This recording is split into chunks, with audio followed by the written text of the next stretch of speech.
अच्छा, जो movie study करेंगे उसका टाइटल है होली का रहस्य। हाइएस्ट बाप दादा अपने होली हैप्पी मनसूबती होली। आज बाप दादा सर्व स्वराज्य अधिकारी अलौकिक राज्य सभा देख रहे हैं। अच्छा, तो राजा बनने के लिए, और राजा मतलब सिर्फ सत्य का राजा नहीं, हर जन्म में अगर मुझे राज्य पद पाना है तो उसके लिए बाबा ने एक क्वालिफिकेशन हमें संगम युग पर दी है, स्वराज्य अधिकारी। अब स्वराज्य अधिकारी को कौन एक्सप्लेन करे? स्वराज्य अधिकारी प्रैक्टिकल में डेफिनेशन में स्वराज्य अधिकारी अर्थात क्या, उस आत्मा की क्या निशानियां हैं प्रैक्टिकल लाइफ।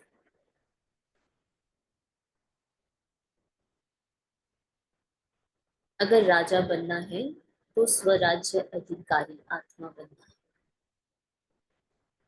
हाँ जी,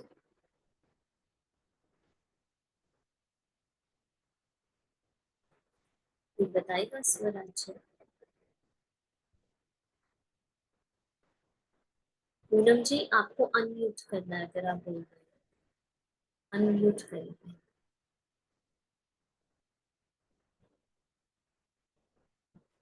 नहीं। हाँ जी।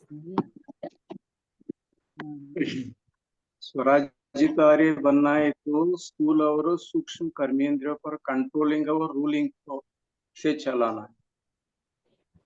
जी, ठीक है, डेफिनेशन वाइज बिल्कुल ठीक है कि स्वराज्य अधिकारी बनना है तो मेरी स्थूल कर्मेंद्रियां मतलब आंखें, कान, अ, हाथ, पैर, मुख, सब, नाक, सब मेरे अकॉर्डिंग पूरा कंट्रोल।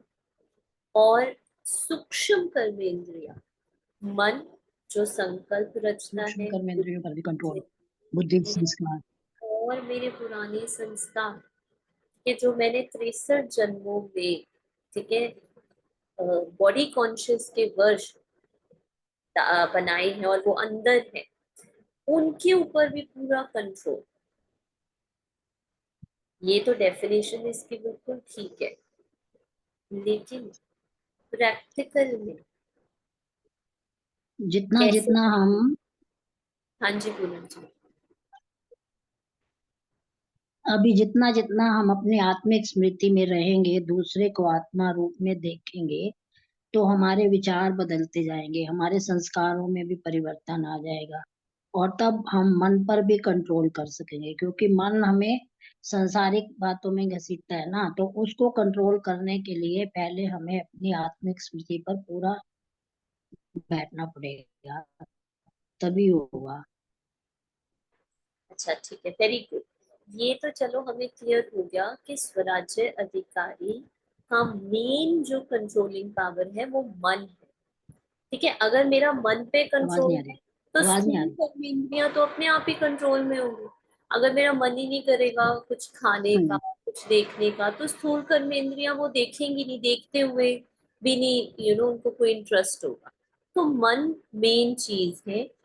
अब मन पर कंट्रोल, अब आपने कहा जितना मैं आत्मा में स्थित होती जाऊं, अब आत्मा भी तो जैसे मन जो है वो आत्मा की फैकल्टी है ना, मन आत्मा से अलग तो नहीं है, उसी की एक पावर है। तो कैसे हम आत्मा, जब हम प्रैक्टिकल कह रहे हैं, कैसे हम मन को कंट्रोल करेंगे आत्मा देखने से या आत्मा अनुभव करने से? किसी ने जितना चैट। जितना हम मतलब कुछ भी परिस्थिति आती है या कुछ भी होता है तो ड्रामा हमें अपनी तरफ घसीटता है ना, तो जितना जितना हमें ड्रामा की नॉलेज भी रहेगी कि ये जो कुछ भी हो रहा है ये मतलब हम नहीं कर रहे हैं, आत्मा नहीं कर रही है, ये तो जो पार्ट मिला हुआ है वो पार्ट कर रहा है, मेरा मन उधर जा रहा है, तो उसको हमें कंट्रोल करेंगे धीरे धीरे, तो हम आत्मा तो ऑटोमेटिकली शांति है ना, लेकिन मन हमें इधर उधर घसीटता है ना, मन ही हमें उसमें लाता है। जो भी हम क्रिएटर है, जो काम कर रहे हैं, जो क्रिएशन है जो काम कर रही है, जो भी हम प्रैक्टिकल में कर्म करते हैं, तो जो कर रही है ना उसकी तरफ हमारा ध्यान तब हटेगा जब हमें ड्रामा का पूरा ज्ञान होगा कि ड्रामा में ये पार्ट ऐसे नुंदा हुआ है, ये आत्मा ऐसे कर रही है, इसका पार्ट ही ऐसा है ना। जितना जितना उसमें रहेगा तो फिर हमारा मन कंट्रोल में आएगा ना, धीरे धीरे। ओके, एक छोटी सी एक्सरसाइज करते हैं।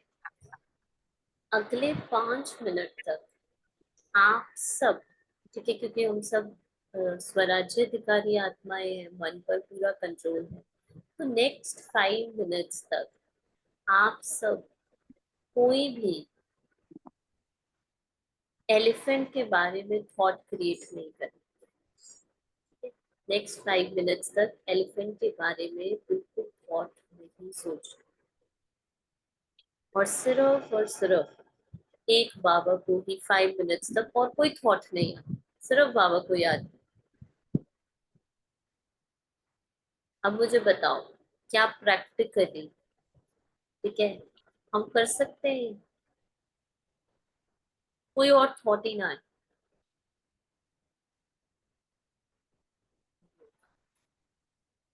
ट्राई करके देखो एक वो तो दिन। आते हैं। थॉट्स तो आते हैं, फिर माइंड पे कंट्रोल करने का मतलब क्या? सुनते ही इमेज आएगी, है ना। मैंने कहा ना, गुलाब जामुन बारे मत सोचो, तो सबसे पहले गुलाब जामुन आए। हाथी बारे नहीं सोचो, सबसे पहले हाथी आए। तो जब बाबा कहते हैं कि तुम आवाज नहीं आ रही देहदारियों दीदी। के बारे में ना सोचो, तो कैसे हमारी सारी देहदारियों की पिक्चर आती है? तो इसका डीपर मीनिंग क्या है जब हम कहते हैं मन पर पूरा वश, पूरा कंट्रोल?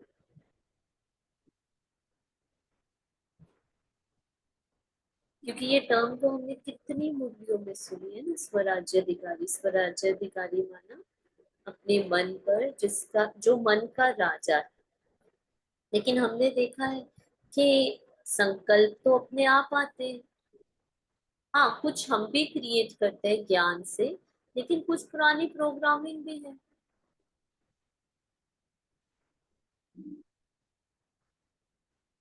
तो कैसे प्रैक्टिकल में हम माइंड पर विजय पाए? जितना जितना हम श्रीमत को फॉलो करते रहेंगे ना, बाप की श्रीमत पर चलते रहेंगे, जो बाप कहते हैं वो करते रहेंगे, उसको जितना जितना हम श्रीमत को फॉलो करेंगे, तभी हम कंट्रोल रहेंगे। तो फिर तो मन हमारे कंट्रोल में वैसे भी नहीं रहेगा। बाबा की सबसे पहली श्रीमत है, अपने को आत्मा समझ, मुझ बाप को याद कर।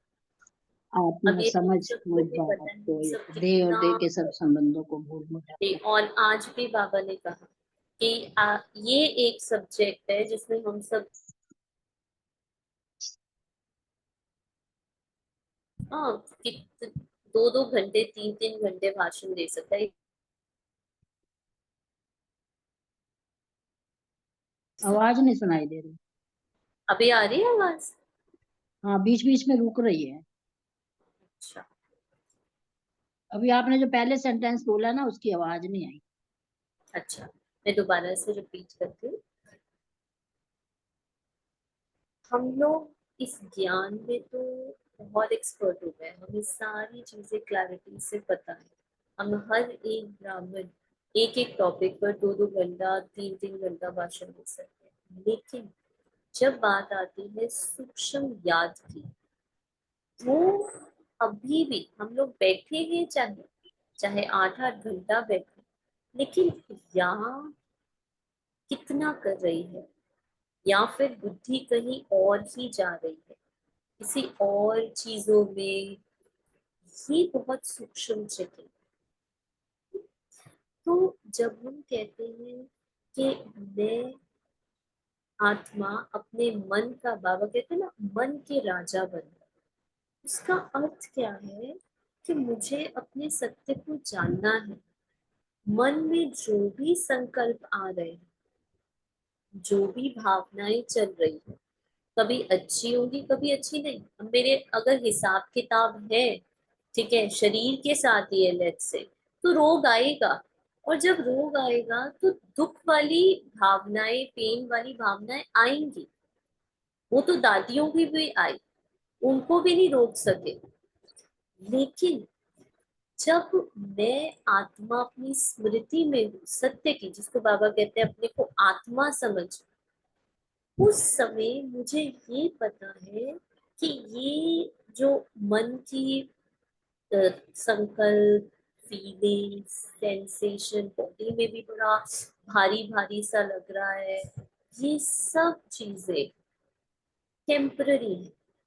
इसका मतलब ये नहीं मैं एक्नॉलेज नहीं करूंगी, मुझे दिख रहा है, ठीक है, कि ये संकल्प चल रहे हैं, ये चीजें हो रही हैं, लेकिन इनको देखते हुए भी मैं आत्मा इनसे प्रभावित नहीं हूँ।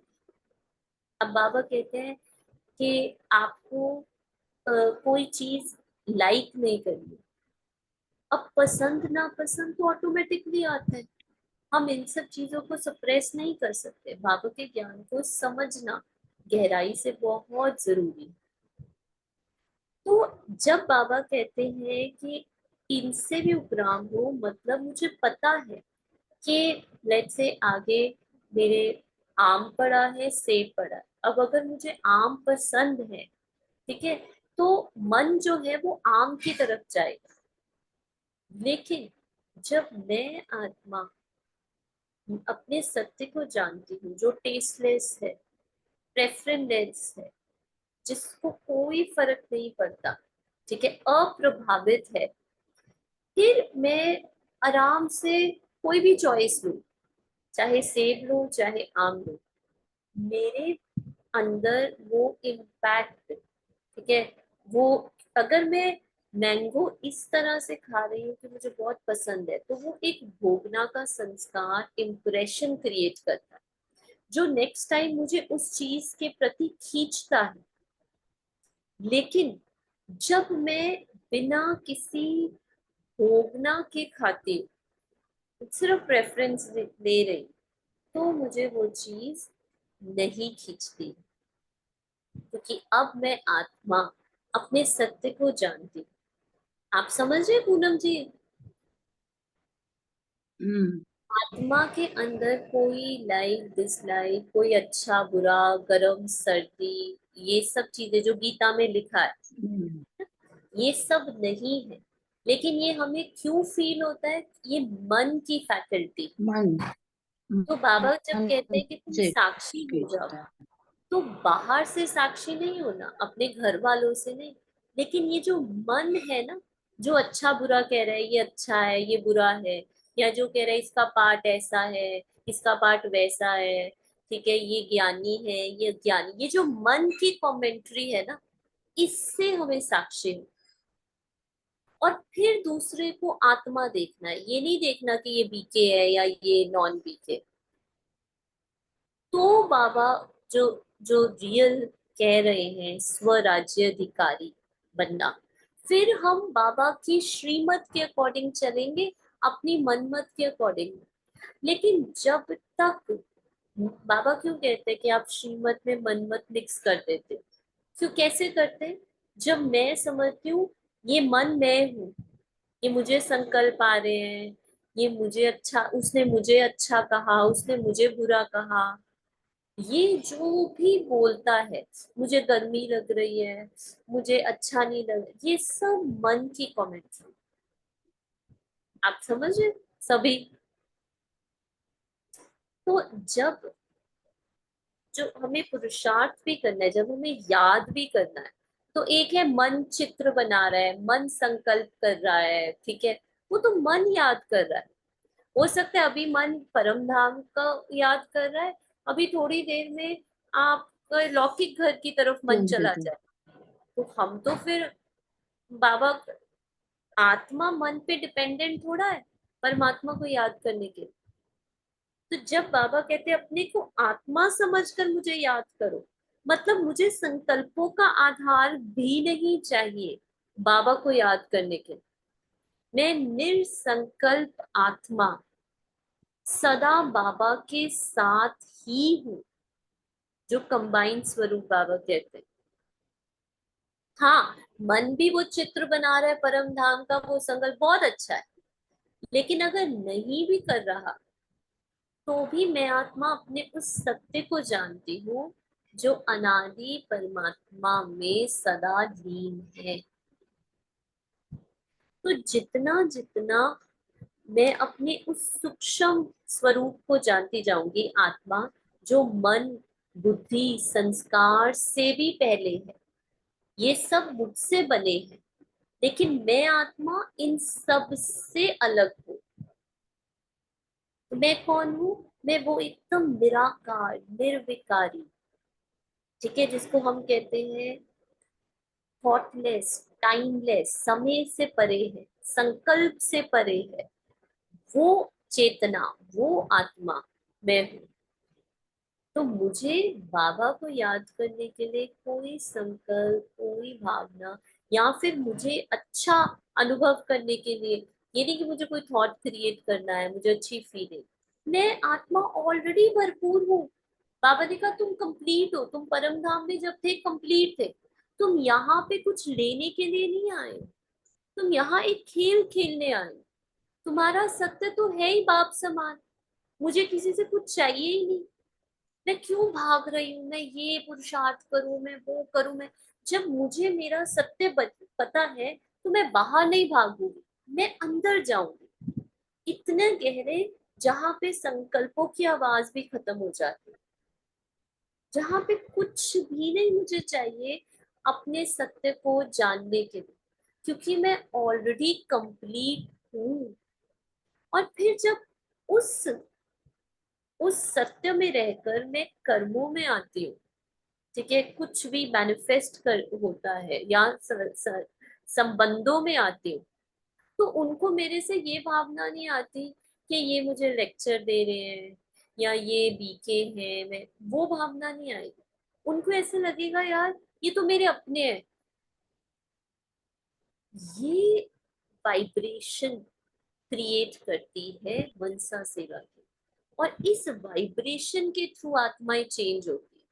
जब तक मैं इन लेबल्स के साथ कर्मों में आ रही हूँ, संबंधों में आ रही हूँ, मन की प्रोग्रामिंग के साथ आ रही हूँ, तब तक हमारी वाइब्रेशन दूसरी आत्मा को चेंज, और मैं आत्मा देख ही नहीं रही, मैं अब अपने आप को बीके देख रही हूँ, सुपीरियर हूँ, और दूसरा नॉन बीके अज्ञानी है, इंफीरियर है। इन बेचारों को तो मनसा सेवा करनी चाहिए, इन पर तरस करना चाहिए, इन पर रहम करना चाहिए।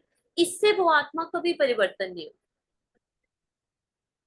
लेट्स से अगर मुझे कोई ऐसे प्यार करे कि हाय बेचारी है, इस पर थोड़ा रहम करो, तो मुझे कभी उस आत्मा से वो नहीं रहेगा दिल का स्नेह, और मैं उसकी सुनूंगी भी नहीं। अच्छा ही नहीं लगा।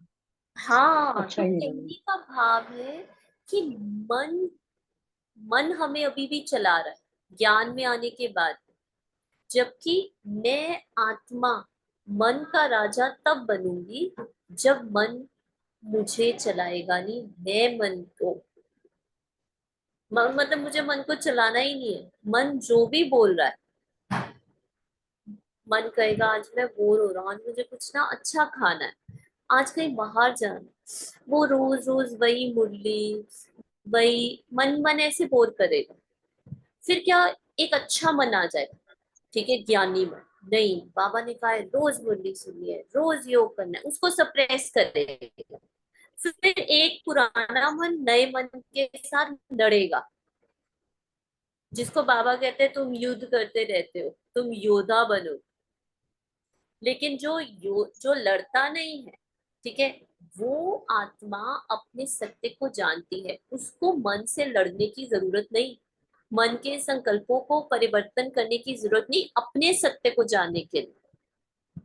मेरा सत्य ऑलरेडी भरपूर है, संपन्न है, कंप्लीट है। कोई भी चीज, कोई भी इस संसार का अनुभव, चाहे कोई खाने का अनुभव, चाहे कोई देखने का अनुभव, इन कर्मेंद्रियों का कोई भी अनुभव मुझ आत्मा को भरपूर नहीं कर सकता। दो हमें लगता है, हम सबको भी लगता है, क्योंकि हम इतना बॉडी कॉन्शियस है, तो जब हम कभी किसी साइलेंट जगह पे जाते हैं तो हमें बहुत अच्छा लगता है, और जब हम किसी शोर वाली आवाज में सब्जी मंडी में जाते हैं, ठीक है, तो हमारी सारी कर्मेंद्रियां उस शोर को एब्जॉर्ब करती है, तो हमें अच्छा नहीं लगता। लेकिन ये अच्छा लगना या ना लगना ये भी बॉडी कॉन्शियस है, क्योंकि ये भी कर्मेंद्रियों के द्वारा ही हो रहा है, और आत्मा इनसे भी परे। एक योगी को आप चाहे सब्जी मंडी में खड़े कर दो, चाहे आप हिमालय पर ले जाओ, चाहे आप उसको किसी वॉर प्लेस पे ले जाओ, उसकी अंदर की जो स्थिति है, जो सत्य है, स्थिरता वो बाहर स्थिरता की सिचुएशन पे निर्भर नहीं करेगा।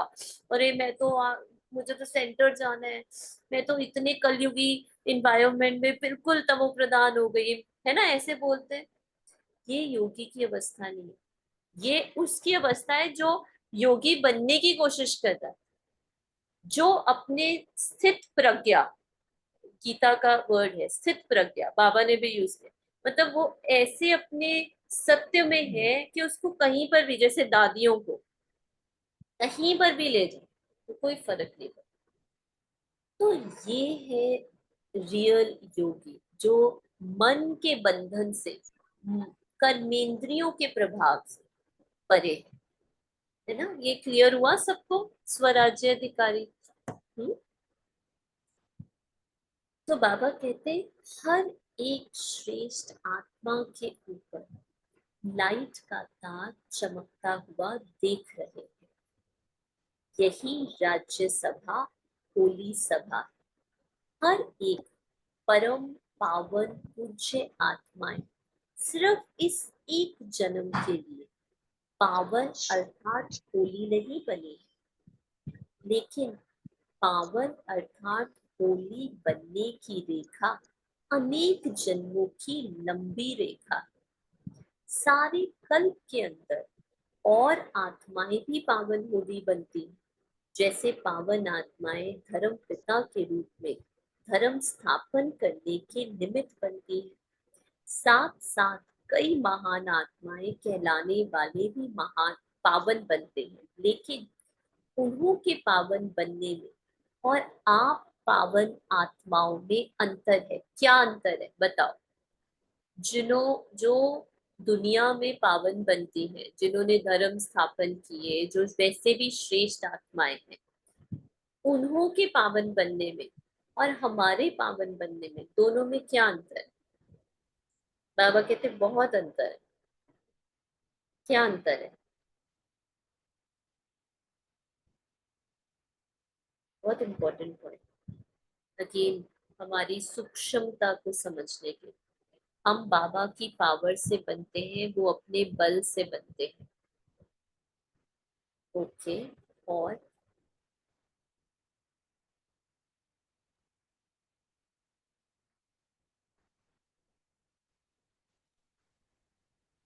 वो लोग स्थूल रीति से, हम तो सूक्ष्म रीति से बनते हैं ना, योग बल और कर्म भोग से पवन बनते हैं।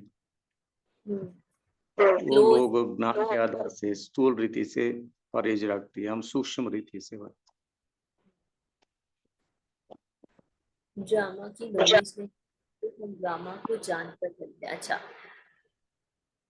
वो बॉडी कॉन्शियस के आधार पर ही पावन बनते हैं, ठीक है, वो पार्ट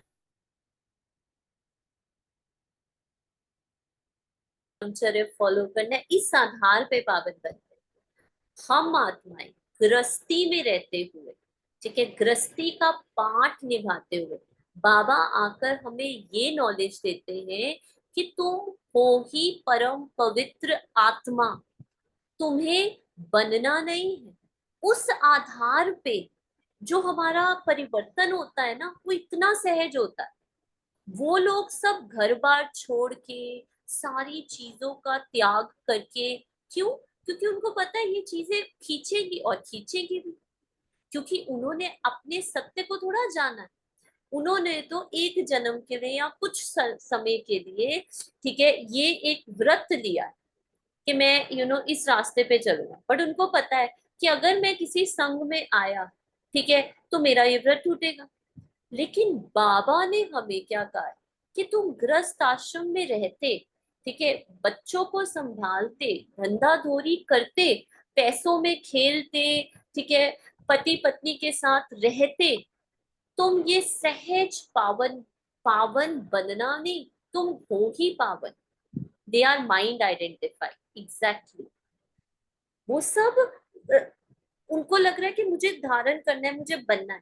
बाबा ने क्या कहा, तुम्हें कुछ बनना नहीं, बस तुमने जो अपने आप को ये समझ रखा है ना कि तुम ये हो, तुम इसको छोड़ के अपने सत्य को जानो।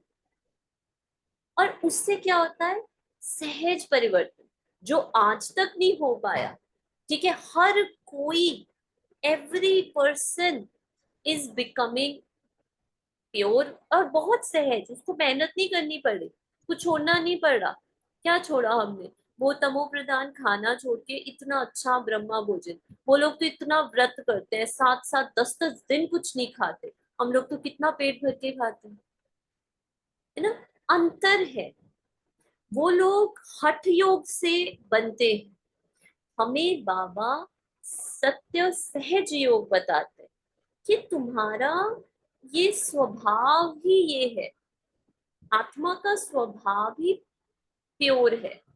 तो आत्मा कहीं पर भी रहे, अगर वो अपने सत्य में रहेगी तो वो बाकी सब चीजों को भी प्योरीफाई करेगी, है ना। इसीलिए बाबा आगे कहते हैं, आपके पावन बनने का साधन अति सहज है।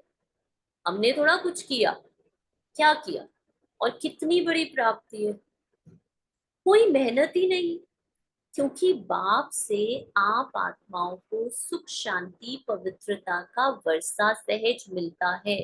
जब बाबा कहते हैं ना बाप से तुम्हें ये वर्षा मिलता है, इसका मतलब क्या है, मतलब बाबा हमें हमारे सत्य की पहचान देते हैं कि ये जो सुख शांति पवित्रता है, तुम्हें कुछ करना नहीं है, तुम्हें कोई तपस्या करनी है 8-8 घंटे। कल परसों की मुरली में भी हमने डिस्कस किया था ना, तपस्या का अर्थ बताया था, किसको याद है तपस्या अर्थात जो बाबा ने हमें बताया, दृढ़ता। किसको याद है? दृढ़ता।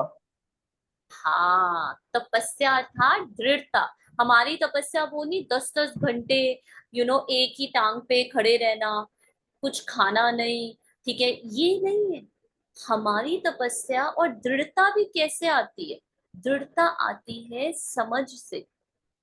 जो चीज, कल ही मेरी किसी से बात हो रही थी, तो मैं उनको कह रही थी कि समझ से, ज्ञान के आधार पे अगर आप चलेंगे ना, तो आप बहुत सहज परिवर्तन कर पाए। लेकिन फोर्स से करेंगे, मुझे करना ही है, करना ही है, करना ही है, तो वो ज्यादा टाइम तक नहीं चल सकता। तो इसलिए बाबा कहते हैं कि ये वर्षा मतलब ये सुख शांति पवित्रता तुम्हारा नेचुरल संस्कार है, ये तुम हो। जिन आत्माओं ने इसको जितने परसेंटेज में धारण किया, धारण मतलब उसका स्वरूप बने हैं, जितने परसेंटेज में अपने इस सत्य को, बाबा कहते हैं ना मैंने दिया, कल की मुरली में कहा मैंने दिया, पर तुमने लिया कितना। जिन आत्माओं ने ये अनादि सत्य जाना है कि मन चाहे रो रहा हो, दुखी हो, पिट रहा हो, चाहे वो बहुत शोर कर रहा हो, लेकिन मेरा वो अनादि सत्य सुख शांति पवित्रता का बदल नहीं सकता है, जिन्हों का इस पर 100% निश्चय है, तो क्या होता है धीरे धीरे जो मन है ना, वो भी हमारे सत्य में डिजोल्व होने लगता है। वो भी फिर अपनी अकेली राजधानी नहीं चला सकता आत्मा के बिना। जब हम अटेंशन ही नहीं देते, जब मेरा अटेंशन सिर्फ और सिर्फ उस सत्य पर है, उस बाबा के दिए हुए वर्षे पर है कि मैं हूं ही अनादि आत्मा, मन कितना भी रो ले, मन कितना भी घबरा ले, मुझे मेरा सत्य पता चल गया, तो मन भी थोड़ी देर के बाद धीरे धीरे उसी सत्य में मिलने लगता है। पिछले 2 दिन बहुत ज्यादा मन सफर कर रहा था, बहुत अच्छी चेकिंग हुई, मन सफर कर रहा था, आपने तो नहीं सफर किया राघव भाई, आप स्वरूप बने, या आपको ये अवेयर था कि हाँ मन कर रहा है?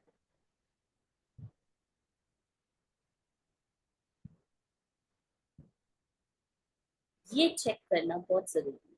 निकल गए थे पर अवेयरनेस आ रही थी तो निकल पा रहा था। हाँ बिल्कुल, बस इतना देखना है कि हाँ मन दुखी है, लेकिन मैं कौन, इससे इतना फर्क पड़ता है ना, इतना नेचुरली फर्क पड़ता है।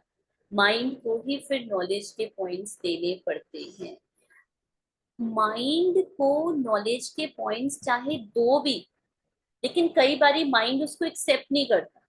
आपने देखा होगा, आप दे रहे हो पर माइंड एक्सेप्ट नहीं करेगा। लेकिन जब आप नोइंग जानते हो कि कितना भी मन कुछ भी कर ले, आप अपनी उस नोइंग को जानते हो, अपने उस सत्य को, कि मेरा सत्य नहीं बदल सकता, चेंजलेस हूं मैं आत्मा, मुझे कुछ नहीं इफेक्ट हो रहा, मन कुछ भी बोल रहा हो, तो आप देखोगे वो जो मन रो रहा होता है ना, वो कभी भी कर्मों में नहीं आता, कभी नहीं आता। ये मैंने खुद चेक किया है, आप लोग भी चेक करना। ठीक है, मन कर्मों में, अगर कर्म में आ भी जाए, एक शब्द निकल भी जाए, फिर भी आप अपने उस सत्य को जानते हो जो चेंजलेस है, जो बदल नहीं सकता। अच्छी बात है, मन को नॉलेज के पॉइंट्स तो बहुत अच्छी बात है, लेकिन कई मन की प्रोग्रामिंग ऐसी भी हुई है जो नॉलेज के पॉइंट्स को उस समय वो एक्सेप्ट नहीं करेगा, रिजेक्ट करेगा या रेजिस्ट करेगा। उस समय पॉइंट्स नहीं, साइलेंस। साइलेंस में मुझे पता है मेरा सत्य क्या है, कुछ भी बोलता रहे, आई नो मेरा इटर्नल सत्य क्या है। तो ये है सुख शांति का वर्षा मिलना। इस उस समय ये उस और समय ये अनुभव करना है। मैं कह रही हूँ उस समय ये अनुभव करना है कि ये ड्रामा में पार्ट था, वो हो गया, बस उतना। हाँ बिल्कुल, ये फील एब्सोल्युटली। करना है। जैसे आत्मा, बहुत अच्छा पॉइंट बताया पूनम जी, जैसे आत्मा अनादि है ना, वैसे आत्मा के अंदर जो 84 जन्मों की रिकॉर्डिंग है ना, वो भी अनादि है। हाँ उसको मैं चेंज नहीं कर सकती। बाबा कहते भले ये तुम्हें कुछ नहीं पता, बट साथ साथ नथिंग न्यू भी है, ये ड्रामा ऑलरेडी प्री रिकॉर्डेड है ना। लेकिन मैं आत्मा अपनी रिकॉर्डिंग नहीं हूँ। तो बाबा जब कहते हैं ना स्वदर्शन चक्र घुमाओ, तो वो स्व का दर्शन करो कि मैंने देखो कितने भिन्न भिन्न पाठ बजाए, लेकिन ये सब पाठ मेरे द्वारा बजाए गए, मैं इन पार्ट से, इस रिकॉर्डिंग से भी अलग हूँ। अलग हो, अलग हो। वो आत्मा।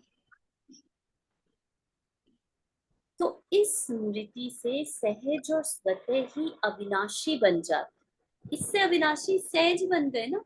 अब मुझे कोई डर ही नहीं है, मुझे पता है मेरा सत्य। No fear of death. दुनिया वाले पावन बनते हैं लेकिन मेहनत से बनते हैं, और उन्हें 21 जन्मों के वर्षे के रूप में पवित्रता नहीं प्राप्त होती। आज दुनिया के हिसाब से होली का दिन कहते हैं, वह होली मनाते और आप स्वयं ही परमात्मा रंग में रंगने वाले होली आत्माएं बन जाते। मानना थोड़ा समय के लिए होता है, बनना जीवन के लिए होता है। जीवन के लिए। वह दिन बनाते और आप होली जीवन बनाते। ये संगम युग होली जीवन का युग है। तो रंग में रंग गए, अर्थात अविनाशी रंग लग गया, जो मिटाने की आवश्यकता नहीं। सदा काल के लिए बाप समान बन गए। अंडरलाइन, सदा के लिए बाप समान बन गए। ये नहीं कहा बाबा ने बन रहे हो, बन गए। सदा के लिए बाप समान बन गए। मैं आत्मा बाप समान हूँ। तो मन जो भी करे, मुझे बाबा, और ये मेरा फेवरेट आप कह लो ज्ञान का पॉइंट है, मैं आत्मा ऑलरेडी बाप समान हूँ। अब मुझे कोई पुरुषार्थ, देखो एक होता है मैं बॉडी कॉन्शियस अपने आप को समझती हूँ, मैं बॉडी कॉन्शियस हूँ और मुझे अब पुरुषार्थ करना है, पुरुषार्थ करना है, पुरुषार्थ करना है सोल कॉन्शियस बनने के लिए। हाँ, मैं यहाँ ए पॉइंट पे खड़ी हूँ, मुझे बी पॉइंट पे जाना है, तो मैं भाग रही हूँ, मैं बहुत मेहनत कर रही हूँ बी पॉइंट तक जाने के लिए। दूसरा है मैं ऑलरेडी वहां हूं जहां मुझे जाना है। मैं बॉडी कॉन्शियस वाली नाम रूप नहीं हूं जिसको सोल कॉन्शियस बनना है, लेकिन मैं ऑलरेडी वो पवित्र आत्मा, मेरा मैं अपने अनादि सत्य को जानती हूँ जो बाप समान है। तो मुझे अब कुछ बनना नहीं है, मुझे कोई मेहनत नहीं करनी है, कोई पुरुषार्थ नहीं, बस मुझे अपने सत्य में बार बार खुद को डुबोना है। और ऐसे ही मुझे सबका सत्य भी पता है कि सारे अपने नाम रूप में फंसे हुए हैं, लेकिन सब वही बाप समान ज्योति स्वरूप है जो मैं हूँ।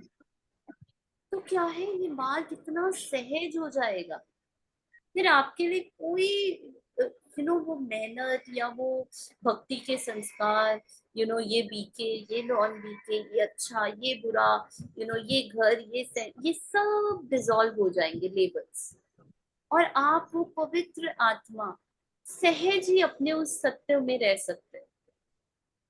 फिर आप डर डर के ये जीवन नहीं जियो, फिर आप एकदम अविनाशी उस अपने बाप समान के श्रेष्ठ नशे में रहोगे। तो बाबा कहते सदा काल के लिए बाप समान बन गए, संगम युग पर निराकार बाप समान कर्मती निराकारी स्थिति का अनुभव करते हो। संगम युग पर करते हो, सतयुग में जाके नहीं करोगे। तो अनुभव करना माना क्या, संगम युग पर निराकार बाप समान कर्मतीत निराकारी स्थिति का अनुभव करना माना क्या, बताओ।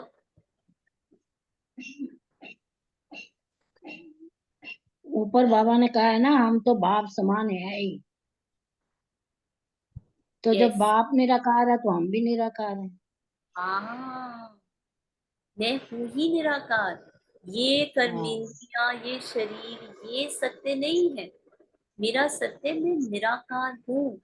अपने सत्य के सब देखते मन की प्रोग्राम को, फिर मन के प्रोग्राम के फिर भी फ्री। हाँ, तो क्या है, अब मैं ये जानती हूँ मैं कर्मतीत हूँ, मतलब कोई भी कर्म का प्रभाव, मतलब कोई भी कर्मेंद्री, स्थूल या सूक्ष्म कर्मेंद्री का प्रभाव मेरे सत्य पर एकदम रिंचक मात्र भी नहीं आ सकता। आत्मा अविनाशी का मतलब ये है, आत्मा के अंदर जो 7 गुण है ना, वो अविनाशी है। कोई भी इन कर्मेंद्रियों द्वारा हो रहा, चल रहा अनुभव, दुख का पाठ चल रहा है चाहे सुख का पाठ चल रहा है, वो मेरे सत्य को परिवर्तन नहीं कर सकता। जैसे एक बहुत अच्छी लाइन हमारे क्लास में एक शक्ति भाई जी है, वो बोलते हैं, वो कहते हैं मैं सुख स्वरूप आत्मा दुख का पाठ बजा रही हूँ। मतलब पाठ को तो बदल नहीं सकते ना, पाठ में तो दुख भी आ सकते, कुछ भी वो मन दुखी हो रहा है तो मैं क्या करूं, मैं दुखी होने लग जाऊं उसके साथ। मैं अपने सुख स्वरूप को जानती हूँ। जैसे दादी जानकी क्या कहते थे, दर्द है लेकिन दुख नहीं है। दुख हो ही नहीं सकता है सुख स्वरूप आत्मा को जो अविनाशी सुख में है। लेकिन शरीर का दर्द भी तो अनुभव होता है, वो भी तो नहीं, आप उसको भी तो नहीं डिनाई कर सकते। तो मैं सुख स्वरूप आत्मा दुख का पाठ बजा रही हूँ, है ना। तो इन सूक्ष्म चीजों को हमें समझना है। तो बाबा कहते हैं संगम युग पर निराकार बाप समान कर्मतीत निराकारी स्थिति का अनुभव करते हो और 21 जन्म ब्रह्मा बाप समान सर्व गुण संपन्न संपूर्ण निर्विकारी श्रेष्ठ जीवन का समान अनुभव करते हो। तो आपकी होली है संग के रंग में बाप समान बनना। ऐसा पक्का रंग हो जो समान बना दो। ऐसी होली दुनिया में कोई खेलते हैं? बाप समान बनाने की होली खेलने आती है? कितने भिन्न भिन्न रंग बाप द्वारा हर आत्मा पर अविनाशी चढ़ जाते हैं। ज्ञान का रंग, याद का रंग, अनेक शक्तियों के रंग, गुणों के रंग, श्रेष्ठ दृष्टि, श्रेष्ठ वृत्ति, श्रेष्ठ भावना, श्रेष्ठ कामना स्वतः सदा बन जाए। ये रूहानी रंग कितना सहज चढ़ जाता है। होली बन गए अर्थात होली हो गए। वह होली बनाते हैं जैसे गुण है वैसा रूप बन जाते हैं। उसी समय कोई उन्हों का फोटो निकाले तो कैसा लगेगा? वह होली मनाकर क्या बन जाते हैं? और आप होली मनाते हो तो फरिश्ता सो देवता बन जाते हैं। है सब आपका ही याद का, लेकिन अध्यात्म शक्ति ना होने के कारण अध्यात्म रूप से नहीं मना सकते। बाहर मुक्ता होने कारण बाहर मुखी रूप से ही मनाते रहते हैं। आपका यथार्थ रूप से मंगल मिलन मनाना है। होली की विशेषता है जलना, फिर मनाना और फिर मंगल मिलन करना। इन तीन विशेषताओं से यादगार बना हुआ है, क्योंकि आप सभी ने होली बनने के लिए पहले पुराने संस्कार, पुरानी स्मृतियां सभी को योग अग्नि से जलाया, तभी संग के रंग में होली बनाई, अर्थात तभी बाप समान संग का रंग लगाया। अब इसका क्या मतलब है? पुराने संस्कार, पुरानी स्मृतियां सभी को योग अग्नि में जलाया। इसके बाद हम खत्म करेंगे। इस पॉइंट का क्या मतलब है, ये बहुत इंपॉर्टेंट है। पहले तो ये बताओ, हम किसी चीज को जला सकते हैं? अंदर की रिकॉर्डिंग को जला सकते हैं, खत्म कर सकते हैं? नो। मर्ज होती है ना, मर्ज और इमर्ज का खेल है ना। मर्ज होती है, मर्ज होती है और इमर्ज तो कैसे होती है? बाबा ने कहा पुराने संस्कार, पुरानी स्मृतियां सभी को योग अग्नि से। इसका क्या मतलब? बाबा वॉन्ट्स टू से मर जीवा बन गए संस्कार। हाँ, वेरी गुड। मतलब जैसे डॉक्टर वो एंथीसिया का इंजेक्शन लगाता है ना ऑपरेशन करने से पहले, तो वो जो हमारा एरिया होता है बॉडी का पार्ट, उसमें वो चाकू मारे, ठीक है, नीडल्स करे, हमें कोई दर्द नहीं होती, ठीक है, क्योंकि उस एरिया को एकदम सुन कर दिया। इसी प्रकार से बाबा क्या कहते हैं, तुम अशरीरीपन का इंजेक्शन लगाओ, अर्थात क्या? तुम अपनी फीलिंग्स से, अपने ही लाइक डिसलाइक, दुख सुख से मरना, मतलब इन कर्मेंद्रियों के प्रभाव से मर जाना। तो अब मुझ आत्मा को कहीं पर भी, कोई भी, कई चीज पर कहीं भी ले जाओ, किसी भी आत्मा के साथ, ठीक है, हमें प्रभाव नहीं हो सकता, क्योंकि मैं अपने सत्य को जानती, क्योंकि मैं अपनी बाप समान अविनाशी शक्तियों को जानती हूँ। तो अब मुझे ये नहीं है ये शक्ति का वाहन करूं, ये शक्ति का वाहन करूं, वो सब करने की जरूरत नहीं है। मैं ऑलरेडी जानती हूँ कि मैं शक्ति संपन्न हूँ। बस उस स्मृति, बाबा कहते हैं ना, स्मृति के स्विच को ऑन करो, बस उस सत्य को जानो, दैट्स इट। लड़ना नहीं है, अपने अंदर लड़ाई युद्ध नहीं करना। स्मृति जो में पुराने संस्कार आ रहे हैं, पुराने थॉट्स आ रहे हैं, उनसे लड़ना नहीं, बस अलग हो जाओ और देखो अपने सत्य को। यही करना है ना। अच्छा, आप लोगों को वैसे तो हमने ग्रुप में डाला था, बट आप लोगों को जिनको नहीं पता, हम 2 मई से वर्कशॉप स्टार्ट कर रहे हैं, माइंडफुल वर्कशॉप जर्नलिंग की, ठीक है। तो ये बहुत अच्छी एक्टिविटी है, ये नॉन बीकेस भी ज्वाइन कर सकते हैं। कई बार क्या होता है, मन इतने संकल्प चल रहे होते हैं, तो उनको सबको डंप करना, बाहर निकालना बहुत जरूरी है। तो हम ये जर्नलिंग कैसे यूज करना है, कैसे आप लिख सकते हो, जैसे बाबा ने भी कुछ लास्ट वीक में कहा था ना, अपनी पूरी जीवन कहानी मुझे लिख कर दो तो तुम्हारे आधे पाप कट जाएंगे। उसका भी अर्थ क्या है? क्यों बाबा इतना कहते हैं लिखो लिखो लिखो? ठीक है, विक्रम विनाश करने का एक साधन है लिखना, तो बाबा क्यों कहते हैं? तो हम इन 4 दिनों में वो भी करेंगे, लेकिन उसके लिए आपको पेन और नोटबुक के साथ आना कंपल्सरी है, क्योंकि वो है ही सारी जर्नलिंग की एक्टिविटी। तो आप उसमें अपने प्रियजनों को, अपने फ्रेंड्स को, जिनको ज्ञान नहीं भी है, उनको भी इनवाइट कर सकते हो। Okay, Om Shanti. Thank you everyone.